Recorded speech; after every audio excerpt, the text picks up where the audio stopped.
Bismillahirrahmanirrahim. Assalamualaikum warahmatullahi wabarakatuh. Alhamdulillah wa syukurillah wa la hawla wa la quwata illa billah. Qul kuntum tuhibbunallah fattabi'ukumullah wa yaghfir lakum dzunubakum wallahu ghafurur rahim. Bapak Ibu semua yang dirahmati Allah, tiada kata yang pantas kita aturkan saat ini kecuali rasa syukur kehadirat Allah Subhanahu wa taala yang telah memberi kita begitu banyak kenikmatan, terutama nikmat iman Islam, nikmat waktu, niat, semangat, hingga nikmat sehat, sehingga kita bisa jamaah sholat maghrib. Dilanjutkan dengan kajian ini, insyaallah semua dalam keadaan sehat walafiat semua. Sehat ya? Bahagia ya? Atau pura-pura bahagia? Bahagia beneran ya? Kenapa saya tanya itu? Karena Bapak Ibu yang dirahmati Allah, saat ini terjadi fenomena yang luar biasa, yang beberapa pertemuan sebelumnya saya pernah menyampaikan bahwa nanti akan ada penyakit-penyakit baru yang muncul di Indonesia yang sebelum-sebelumnya itu tidak ada. Jadi gagal ginjal pada anak misalkan, gagal ginjal pada anak itu zaman kita dulu kuliah nggak ada. Zaman panjenengan waktu masih SD, SMP, SMA itu nggak ada anak kecil yang kemudian terkena gagal ginjal, itu nggak ada. Tapi fenomena itu banyak sekarang. Salah satunya adalah brain rot ini. Brain rot itu dari dua kata, brain dan rot. Brain itu otak, rot itu pembusukan. Jadi brain rot itu pembusukan yang terjadi di otak. Bukan seperti buah-buahan yang busuk, itu bukan. Tetapi terjadi penurunan fungsi dari otak kita. Fungsi apa yang paling dominan turun? Fungsi kognitif. Fungsi kognitif itu fungsi berpikir, menalar, mengambil keputusan. Nah, itu fungsi kognitif. Yang proses itu berlangsung kronis. Artinya hari ini kena, terus bukan kemudian besok itu langsung ada perubahan yang drastis dari berpikir seseorang, tidak, tapi lambat laun. Jadi turun misalkan dari 100 turun 99, 98, 97, tahu-tahu 80. Nah, baru setelah sekian lama baru kelihatan, dulu itu saya bisa gini, sekarang kok sudah nggak bisa, sudah terlalu jauh. Tetapi turunnya itu perlahan-lahan, penurunannya tidak diketahui dan kita tidak merasakan. Jadi nanti daya nalar kita ternyata sudah jauh turun, proses berpikir kita sudah jauh turun. Bagaimana kemudian kita menghitung sesuatu menjadi kesulitan, menghafal sesuatu kesulitan, yang itu ternyata adalah menjadi bagian dari proses brain rot ini. Pembusukan otak ini terjadinya karena HP. Di antara jamaah ini ada yang tidak punya HP? Ada yang tidak punya HP, tidak bawa HP, ada saat ini. Tapi yang tidak punya HP nggak ada. Dari yang punya HP itu untuk kemudian melihat medsos itu ya TikTok, Instagram, Twitter, Facebook, termasuk WA, itu dalam satu hari berapa jam? 2 jam? Kurang. 3 jam? 4 jam? 6 jam, ibu-ibu cukup 6 jam satu hari? Anda ngelihat medsosnya itu 6 jam, berarti 1/4 kehidupan seseorang itu lihat medsos. Kan sehari 24 jam, lah 6 jamnya ngelihat medsos. Nah, itu berdampak kepada otak kita ketika melihat medsos, dan medsosnya itu ada 3 syaratnya. Tadi ya, lebih dari 2 jam. Terus kemudian 3 syarat medsos yang merusak otak kita itu adalah medsos yang dangkal, yang tidak bermutu, terus repetitif, berulang. Jadi dilihat terus berulang, keluar itu terus seperti itu. Dan yang ketiga, tidak menantang untuk berpikir. 3 syarat itu kalau kemudian ada pada medsos yang kita lihat sehari lebih dari 2 jam, maka potensi brain rot itu sudah ada sejak saat itu terjadi. Medsos yang dangkal itu kayak apa? Misal ini ya, yang lagi rame ya. Kemarin itu lagi rame Saroni ya. Tahu Saroni? Saroni jarah ngomong anu terus ikut-ikutan marah kan ketika rumahnya Samroni dijarah, kapok kon gitu ya, ikut mengapok-ngapokkan dan seterusnya dan seterusnya. Itu ilmunya apa ngelihat Saroni itu? Nah itu contoh-contoh sederhana dan itu masuk menjadi bagian dari hiburan instan, itu ya, dalam bahasa medisnya hiburan instan. Nah kita masuk ke bagaimana kejamnya brain rot ini sehingga kemudian menyebabkan berbagai macam hal. Fenomena polsek waru dirusak, polsek warunya tidak salah tapi kemudian diremukkan seperti itu penjelasannya melalui brain rot ini. Nanti kita bahas ya. Jadi ini ya. Nah untuk ngetes sudah brain rot apa belum otak kita ini ada beberapa pertanyaan. Kalau benar semua insya Allah tidak brain rot panjenengan. Nah, ini pertanyaannya. Ada deret aritmatika, deret angka ya. 1, 3, 7, 40, 1 ke 3 tambah 2, 3 ke 7 tambah 4, 7 ke 40 tambah 33. Nah, kira-kira angka kelimanya berapa kalau menggunakan deret itu? Ayo, ada yang tahu? Itu ibu-ibu sudah nyebut itu ibu-ibu. Berapa? 12. Salah, 12. Yang benar 100. Nah, sudah pernah tahu berarti pertanyaan itu. Pertanyaannya kok bisa 100? Saya jawabannya yang benar 100. Kok bisa 100? Ini itu deret tahlilan. Jadi hari pertama, hari ketiga, hari ke-7, hari ke-40, hari ke-100 gitu. Jadi nanti angka ke-6 berapa?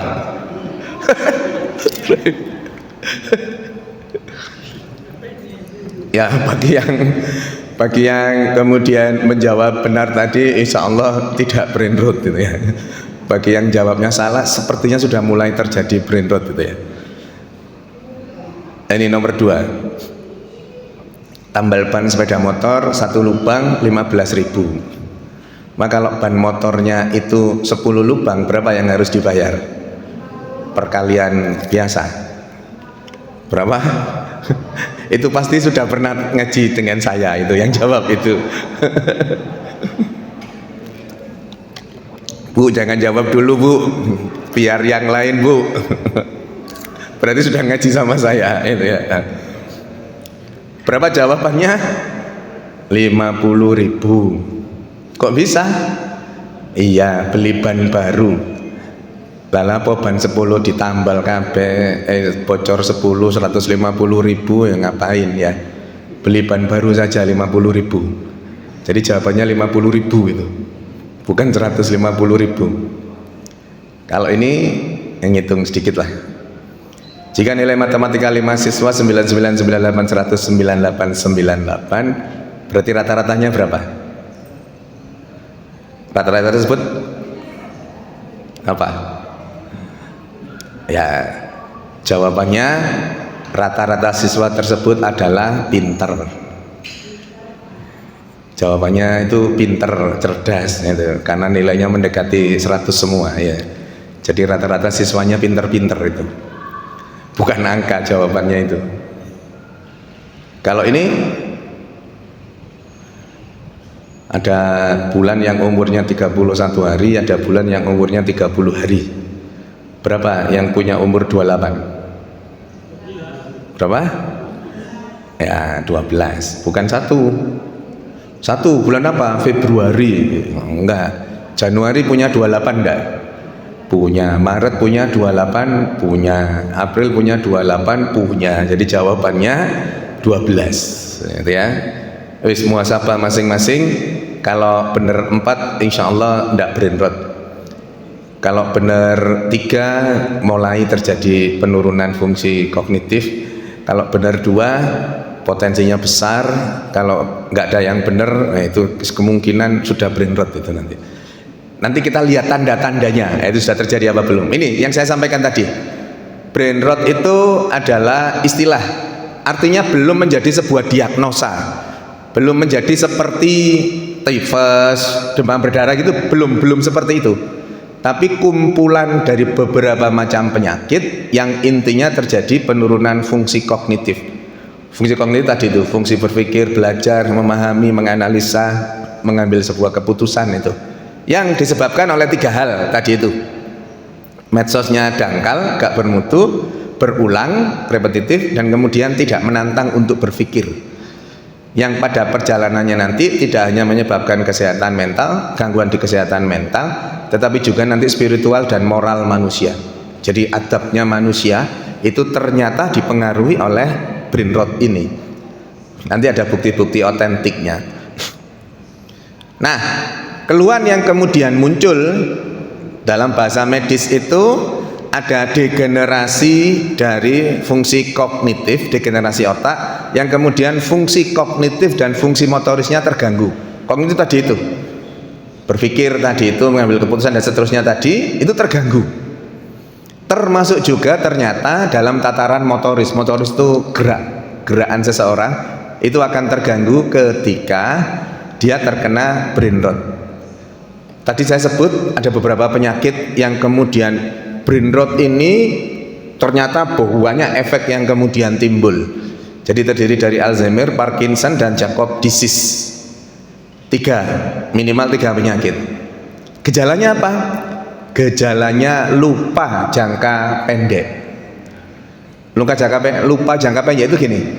Ketika ini kajian, nanti sholat isya, pulang nyampe rumah, istri panjenengan di rumah yang mungkin tidak ikut sholat jamaah, nyampe rumah istri panjenengan, ya tadi ngaji, iya, apa ya isi kajiannya? Wis embuh, pokoknya bosok-bosok gitu lah, dia otak bosok-bosok gitu loh. Iya isinya apa? Waduh, wis lali wisan. Nah, itu lupa jangka pendek. Pertanyaannya adalah, kenapa kok itu bisa terjadi? Tadi gara-garanya medsosnya dangkal, tidak bermutu, berulang, dan tidak menantang untuk berpikir. Jadi pada saat seseorang yang berpotensi brain rot itu menggunakan HP, melihat medsos, yang dilihat ibaratnya itu seringkali TikTok misalkan ya, maka ngelihatnya itu persis seperti yang panjenengan lakukan. Begitu ngelihat TikTok, keluar, di scroll, dipindah, lihat 3-4 detik pindah, lihat 3-4 detik pindah, gitu kan? Ngelihatnya TikTok gitu loh kan, gitu kan? Geser, scroll terus seperti itu. Maka kemudian apa yang terjadi? Pola scrollan itu juga terjadi di otak kita. Karena apa yang kemudian dilihat itu nancep masuk ke memori otak kita. Nah, ternyata Bapak Ibu yang dirahmati Allah, memori otak kita itu ada istilahnya, ada kuota memori baru.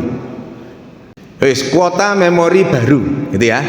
Ibaratnya jika kuotanya itu 100 misalkan, jadi otak menyiapkan kuota baru 100 untuk dimemorikan. Scroll itu 2, 3, 4, 5 detik itu masuk ke dalam otak kita sebagai sebuah memori baru. Kalau terus kemudian yang dilihat ya itu saja, karena repetitif tadi, berulang pelan terus seperti itu, maka lama kelamaan kuota memori baru otak kita penuh. Ketika penuh, ketika kita menghafalkan sesuatu seperti ini, kajian ini tuh berilmu menjadi bagian dari bukan yang dangkal tadi itu. Ketika kita mencoba untuk mengingat apa isi kajiannya ini, kuotanya sudah penuh dengan scrollan dari medsos tadi itu, sehingga kemudian memori yang akan ditambahkan tidak punya ruang. Gampangannya gitu, sederhananya. Maka penuh otak kita dengan berbagai hal yang kemudian tidak membuat ada memori baru yang punya tempat. Maka yang terjadi adalah lupa jangka pendek. Tetapi ingatan-ingatan panjenengan yang dulu masih tetap ingat. Kejadian-kejadian dulu itu masih ingat. Nah, berapa lama disebut lupa jangka pendek ini? Ada beberapa yang menyebut batasannya 3 bulan. kajian Ahad Selasa Ahad kelima itu terakhir bulan apa? Wah, wis kadoan. Ya sudah, Selasa kemarin kajiannya siapa? Wis lupa. Jangankan ditanya materinya apa gitu ya. Yang ngisi siapa? Wis embuh wis gitu ya. Atau karena terlalu banyak kajian ya. Tapi pendek kata seperti itu cirinya. Yang kedua, sulit berkonsentrasi. Gimana ndak sulit berkonsentrasi? Wong algoritma yang ada di otak kita sama dengan algoritma yang ada di HP yang melihat medsos tadi, scroll. Artinya apa? Artinya otak kita tidak terbiasa dengan sesuatu yang fokus. Karena kan berubah-ubah terus, scroll itu. Ya, scroll tadi itu akhirnya otak kita punya algoritma kalau biasa dengan sesuatu yang tidak fokus itu. Karena terbiasa nyekrol itu, ya akhirnya pola di otak kita juga sulit untuk berkonsentrasi.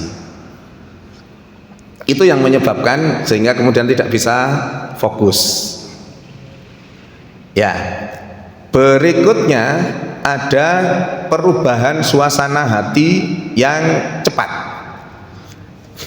Bapak Ibu yang dirahmati Allah, kalau panjenengan ngelihat orang main TikTok, ya lihat TikTok. Yang berikutnya itu perubahan suasana hati yang cepat. Kalau panjenengan lihat orang ngelihat TikTok, itu ya, itu kan ketawa-ketawa sendiri gitu ya. Tahu-tahu ketawa-ketawa sendiri, tahu-tahu sedih-sedih sendiri, tahu-tahu ngamuk-ngamuk sendiri gitu ya. Tapi ironisnya, kontradiktifnya adalah dia punya perhatian, punya empati, punya simpati pada apa yang ada di HP-nya. Kontradiktifnya, ironisnya, tapi dia tidak punya empati sama orang yang real berada di sekitarnya. Bisa dipahami ya? Sama HP-nya dia itu nduwing, ketawa-ketawa sedih, ngamuk-ngamuk dengan HP-nya itu, tapi dengan orang di sebelahnya dia tidak ada perhatian sama sekali. Itu ironisnya. Dan itu pula yang terjadi pada sebagian besar anak cucu kita kalau kita tidak kemudian ikut berperan menghentikannya. Alhamdulillahnya ini ya, bersyukurnya brain rot ini masih bisa balik. Artinya tadi yang 100 turun jadi 80 kemampuan kognitifnya, kalau ada langkah-langkah yang tepat itu nanti bisa balik 100. Nah kemudian gangguan suasana hati itu yang keempat, berikutnya gangguan tidur. Kok bisa terjadi gangguan tidur? Ibu-ibu kalau menjelang tidur pegang HP enggak? Pegang. Kalau misalkan kasurnya itu mepet sama tembok gini ya, itu ngelihat HP-nya mepet senden ke tembok. Nanti setelah sekian lama nyelorot gini, bantalan tigalan ya. Nanti habis bantalan ngelihatnya ke kiri ke kanan sampai HP-nya jatuh. Ya Bu, HP-nya sampai jatuh Bu. HP-nya jatuh. Setelah HP-nya jatuh diberitahu oleh suaminya atau anaknya di sebelahnya, wis bu, wis ngantuk. Citalah kurang didik gitu ya. Masih ngelihat lagi. Apa yang kemudian terjadi? Pola itu kalau HP-nya jatuh itu tandanya apa? Tandanya sudah ngantuk. Artinya sudah minta istirahat. Tubuhnya minta diistirahatkan, matanya minta ditutup, gampangannya gitu. Tapi karena ngaboti HP tadi itu, yang kemudian ngelihat TikTokan itu tadi, pola itu dilawan. Mestinya waktunya istirahat, mestinya waktunya tidur, dia enggak. Dia tetap bertahan dengan itu. Maka lama-kelamaan pola istirahatnya, pola tidurnya akan terganggu. pendek kata, dari semua hal yang terjadi itu intinya ada kecapean dari otak kita untuk mengolah berbagai macam informasi tadi itu. Nah, ini yang menjadi faktor resiko. Artinya kalau hal-hal ini ada pada seseorang, maka resiko brain rot-nya itu akan tinggi. Apa itu? Yang pertama, karena racun neurotoksik, racun di otak kita. Bukan yang kemudian racun, minum racun itu enggak. Tapi yang dimaksud di sini adalah rutinut. Rutinut itu musik. Jadi mereka yang pecinta musik, gampangnya gitu ya, atau yang mendengarkan musik secara rutin dalam kesehariannya itu punya potensi brain rot lebih tinggi dibandingkan mereka yang tidak mendengarkan musik. Kesimpulannya itu, nanti di penelitiannya di belakang ada. Kedua, mereka yang lifestyle-nya, gaya hidupnya itu sedentary. Sedentary itu malas gerak. Orang kalau pegang HP kemudian buka medsos itu kira-kira sambil gerak enggak? Apa sambil leye-leye tidur plek wis diem ngeliatin itu, atau sambil jalan-jalan sambil nyapu gitu ngeliat? Sebagian besar itu mager, malas gerak, dan kemudian kurang interaksi. Panjangan pernah enggak fenomena ini, karena sudah sangat banyak ada di sekitar kita, pernah enggak ngelihat satu keluarga, ayah, ibu, sama 3 orang anaknya gitu misalkan ya, makan di sebuah restoran, sebuah rumah makan, satu meja, ayah, ibu, anak-anaknya. Tapi apa yang kemudian terjadi? Masing-masing diinkluk sama HP-nya masing-masing, ya, nggak ada interaksi di antara mereka, ngobrolnya sesekali, sisanya itu masing-masing dengan dunianya masing-masing. Lah yang seperti itu kita cukup yakin mereka selama di mobil berangkat bareng, itu di mobil ngobrol enggak kira-kira? Kemungkinannya enggak. Maka hal-hal yang seperti itu yang kemudian membuat potensi untuk brain rot-nya itu tinggi. Dan yang kita khawatirkan itu terjadi pada anak cucu kita.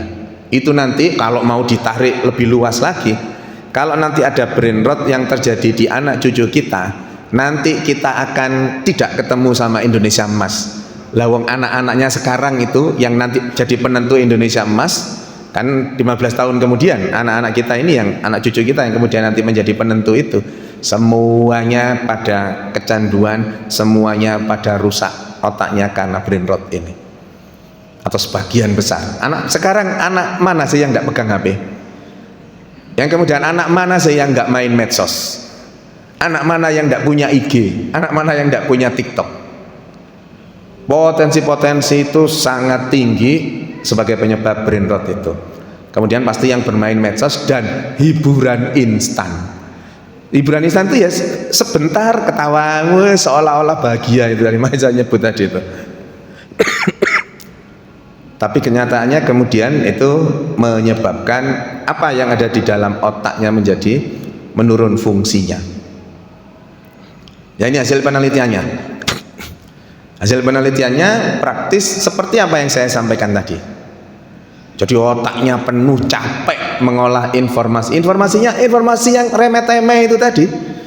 Informasi Saroni, informasi Nafa Urba, informasi apa Luna Maya, gitu-gitu itu. Wes yang nggak ada ilmunya, informasi-informasi yang dangkal tadi memenuhi otak kita. Maka kemudian akan kesulitan untuk membuat memori baru, akan kesulitan.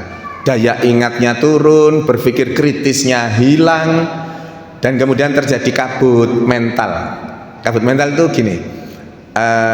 Sederhananya orang itu selalu berada pada kondisi bingung, atas beberapa pilihan itu.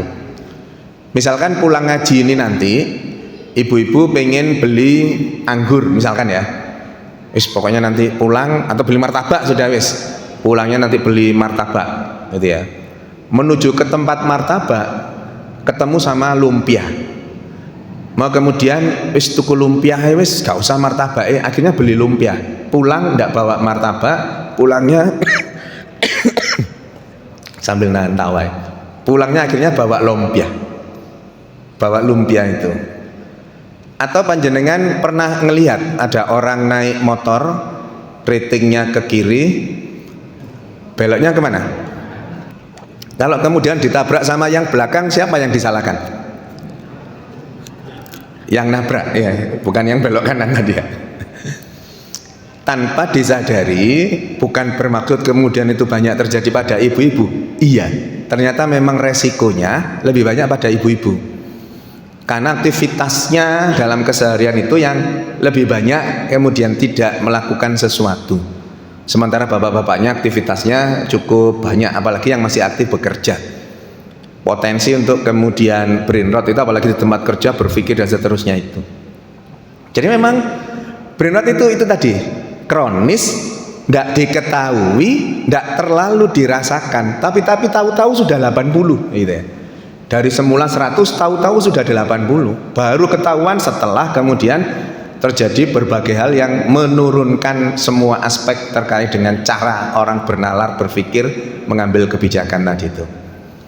Nah, ini Bapak yang dirahmati Allah, yang saya sebut tadi dengan apa yang menjadi penyebab dirusaknya Polsek Waru, salah satu contohnya. Yang kerusak Polsek Waru itu punya HP enggak? Yang nyawat-nyawat, yang ngelempar-ngelempar itu, yang mukul dan seterusnya, punya HP. Kericuhan kemarin itu sumbernya dari ada yang mengkomando, ayo budal rono-rono, atau dari HP. Dari HP, ngelihat TikTok ada yang live TikTok, oh di sini sudah ini, oh kesana dan seterusnya. Kemudian ketika ada yang memulai, maksudnya memberi stimulus gitu, memberi rangsangan untuk kemudian ketika berada di Polsek Waru itu dilempari, ngelempar bukan di kacanya, di temboknya misalkan, tek gitu ya. Yang lainnya pada ikut. Wuh, seru rame, wis ngewangkat duar pecah enggak karu-karuan. Kenapa? Karena gelombang P300-nya turun bahkan hilang, sementara gelombang P300 itu untuk memberi atensi, untuk empati kepada orang lain dan untuk kemudian mengambil keputusan. Ketika tadi brain rot sudah ada pada anak cucu kita yang bermain medsos lebih dari 2 jam dalam satu hari, terjadi penurunan P300, pengambilan keputusannya itu tidak punya lagi screening untuk kemudian memilah, berpikir sebentar saja, lapo kok polsek sing dijur itu, polseknya ini loh salahnya apa? Wong gedung ini ndak ngapa-ngapain, kenapa gedung ini yang harus dirusak? Ndak punya screening untuk itu. Tidak punya saringan untuk berpikir, loh kenapa saya harus ngerusak ini? Apa hubungannya dengan yang didemokan misalkan? Nggak ada hubungannya. Tetapi karena tidak punya lagi kemampuan untuk screening, untuk menyaring bahwa, loh kenapa saya harus gini, kenapa harus saya gitu? Nggak ada sudah. Apalagi kalau dalam bahasa psikologi ada psikologi massa namanya. Psikologi masa itu kalau dibruk, oh kesana semua.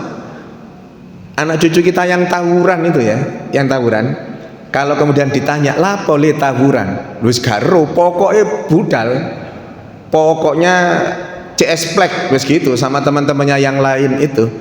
Atau misalkan ada masalah gitu ya, satu anak sama satu anak gitu ya, dari sekolah A sama sekolah B ada masalah gitu. Masing-masing anak ini ngejak teman-temannya semua untuk tawuran. Temennya itu ditanya, lapo tawuran, lu wis garo pokoknya musuhan sampai sana. Gak punya screening itu, gak punya kemampuan untuk menyaring. Lah ini kenapa saya harus seperti ini? Ternyata dari berbagai macam penelitian terkait dengan penurunan fungsi kognitif maupun motoris yang menurunkan atensi, empati dan pengambilan keputusan itu karena turunnya P300 itu.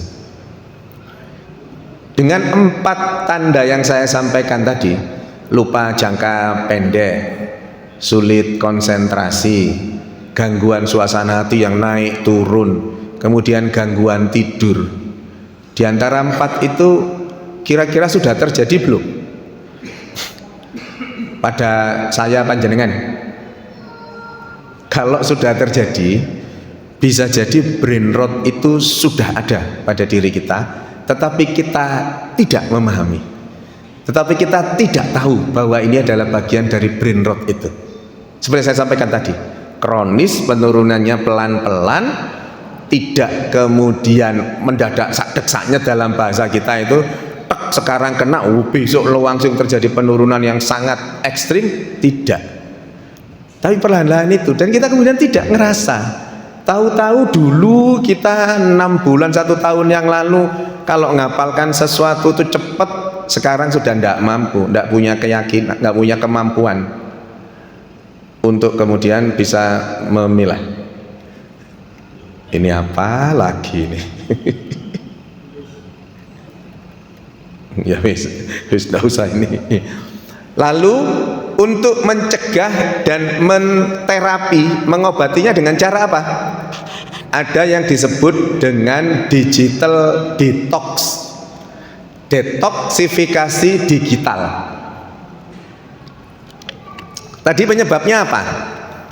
Melihat medsos yang tidak bermutu, berulang-ulang dan tidak menantang untuk berpikir.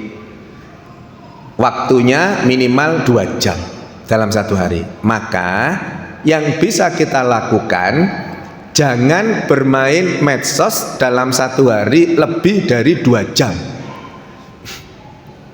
Bisa enggak? Enggak medsosan 2 jam, enggak boleh lebih dari 2 jam. Sebagian besar akan kesulitan dengan hal itu. Untuk kemudian tidak bermedsos dalam sehari 2 jam, kesulitan.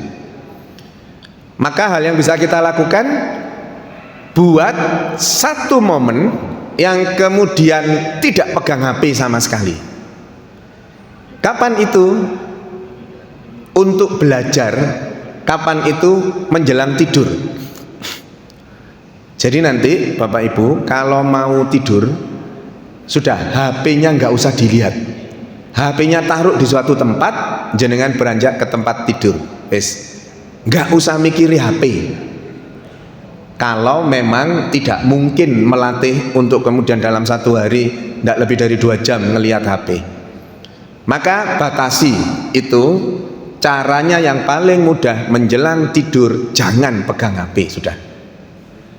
Berikutnya, ketika segala sesuatunya bisa dilakukan secara digital, rubah dengan cara manual.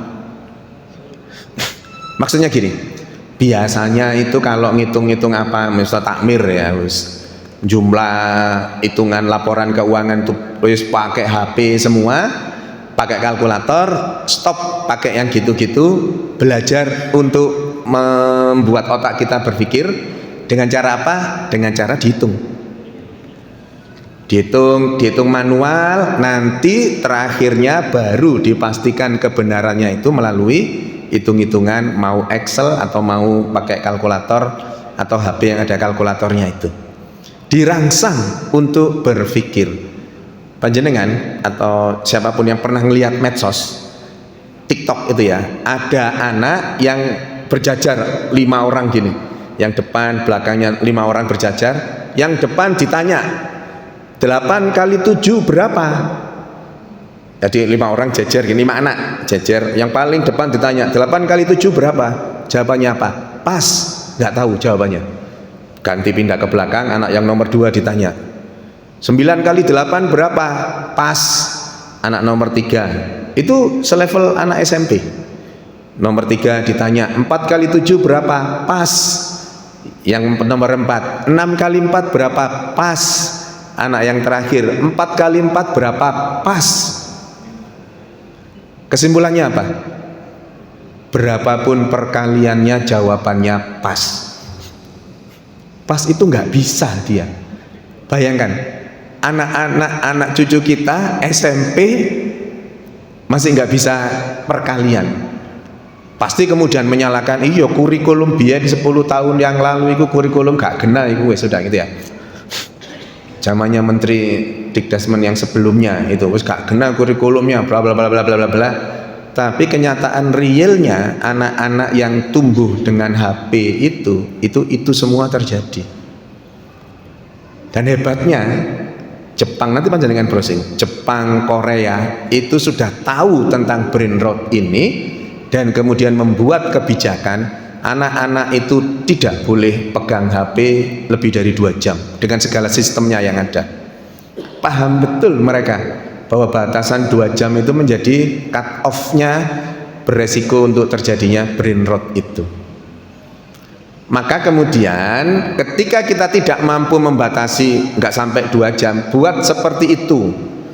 Atau pilihan berikutnya adalah karena penyebabnya 3 hal tadi, gak bermutu, berulang, kemudian tidak menantang untuk berpikir, rubah medsos kita, TikTok kita itu untuk melihat hal-hal yang bermutu, jangan berulang-ulang, jangan scroll-scroll, dan kemudian yang menantang untuk berpikir.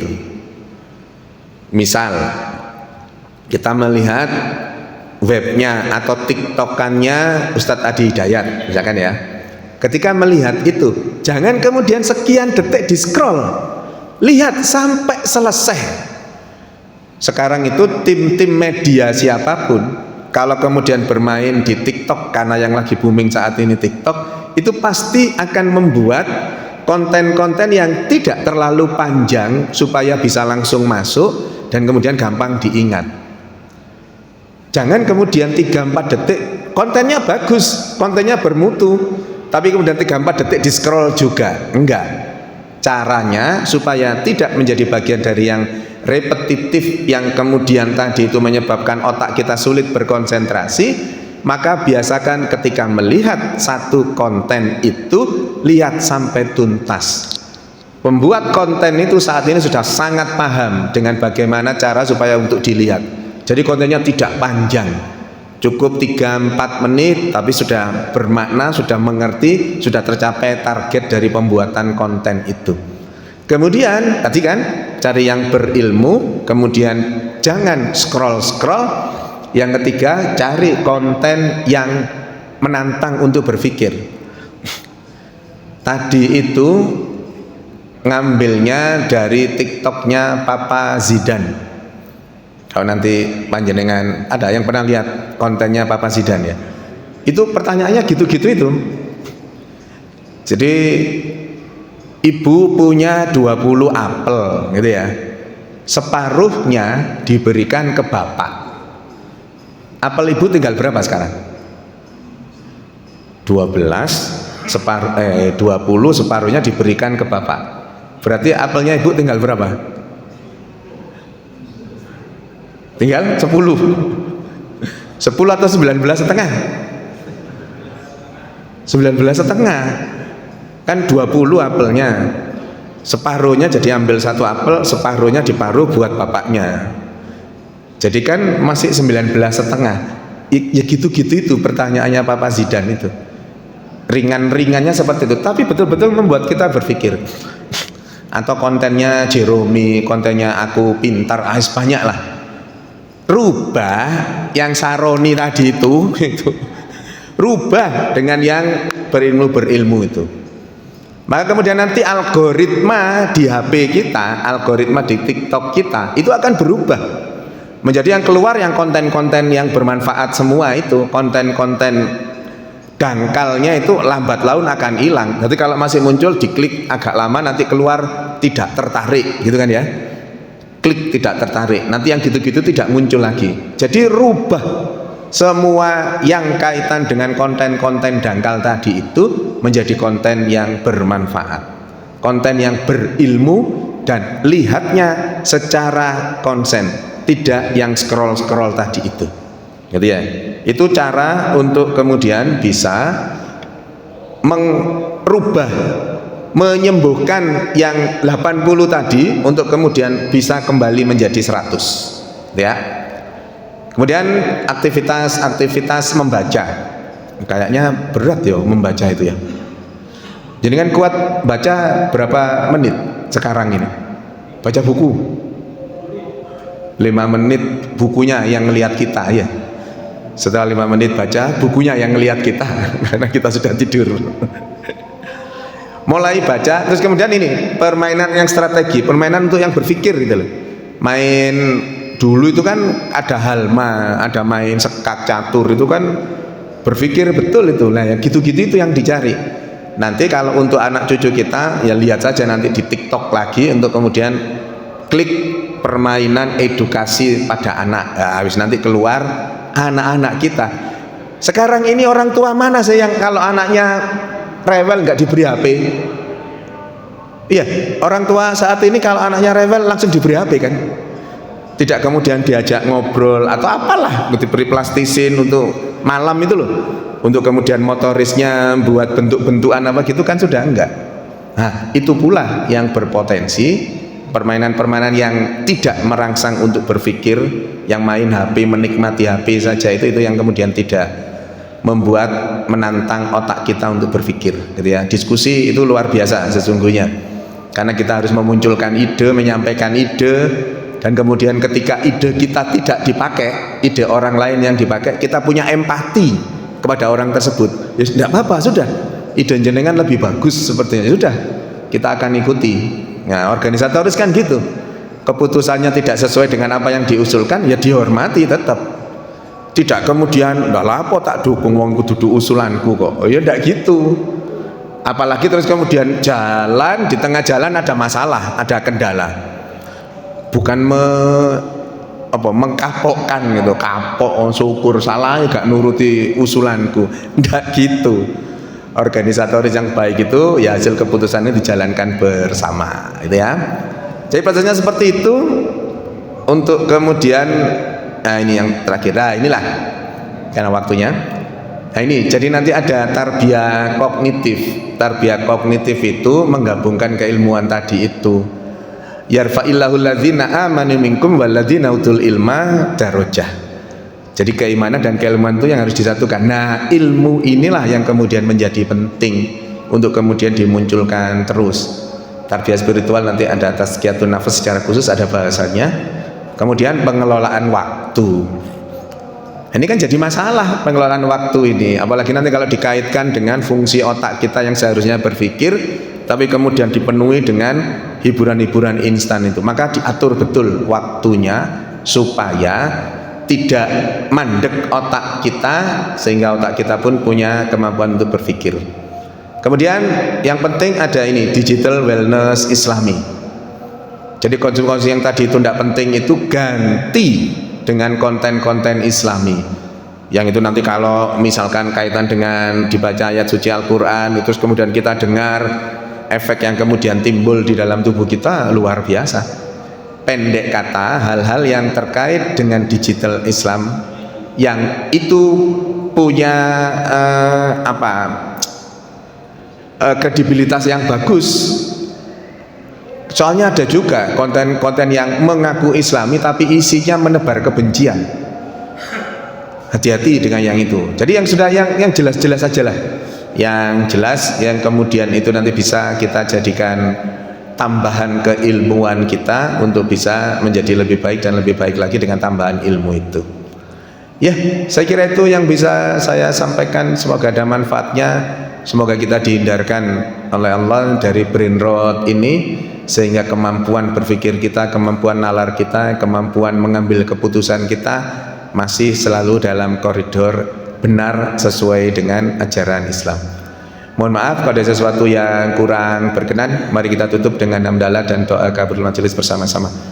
Alhamdulillahirabbil alamin. Subhanakallahumma wa bihamdika asyhadu an la ilaha illa anta astaghfiruka wa atubu ilaik. Nasrun minallah wa fathun qarib wa basiril mu'minin. Wassalamualaikum warahmatullahi wabarakatuh.